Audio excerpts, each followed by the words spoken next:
Isang simpleng transaksyon na dapat sanay kumita, nauwi sa bangungot para sa isang car rental owner sa El Nido, Palawan.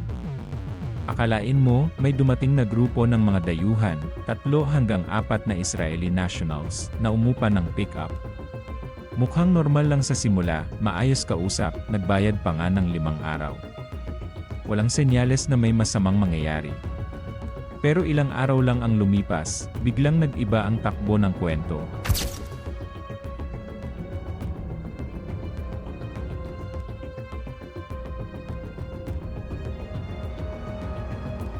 Natagpuan na lang ang sasakyan sa Long Beach, San Vicente, iniwan, walang tao, at mas malala, nilamon na ng tubig dagat. Literal na pinasok ng alat ang makina at loob ng sasakyan.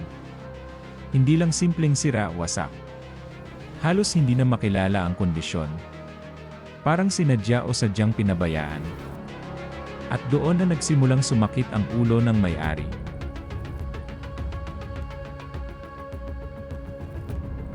Sa halip na kumita, napasubo pa sa gastos na aabot sa halos 3 milyon pesos. Isipin mo, mas mahal pa ang danyos kaysa sa mismong halaga ng unit. Isang iglap lang, lugi ka na agad. Sa tulong ng pulisya, nahatak ang sasakyan at dinala sa kasa para masuri, pero kahit anong gawin, hindi na maibabalik sa dati ang pinsala.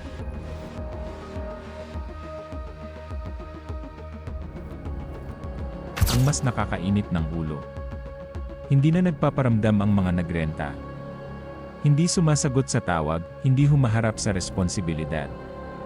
Kahit may demand letter na, parang hangin lang sa kanila. Ang masaklap pa, abogado na lang daw nila ang bahala. Para bang sinasabing, bahala na kayo dyan. Untouchable ba sila? O talagang ganito na lang kadali tumakas sa obligasyon?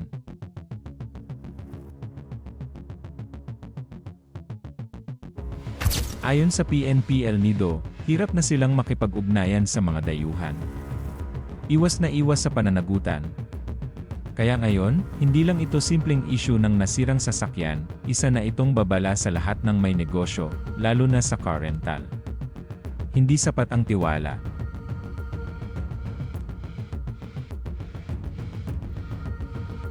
Kailangan higpitan ang proseso, verification, kontrata, at siguraduhing may sapat na proteksyon laban sa ganitong klaseng insidente. Sa huli, ang tanong, sino ang magbabayad sa milyon-milyong pinsala?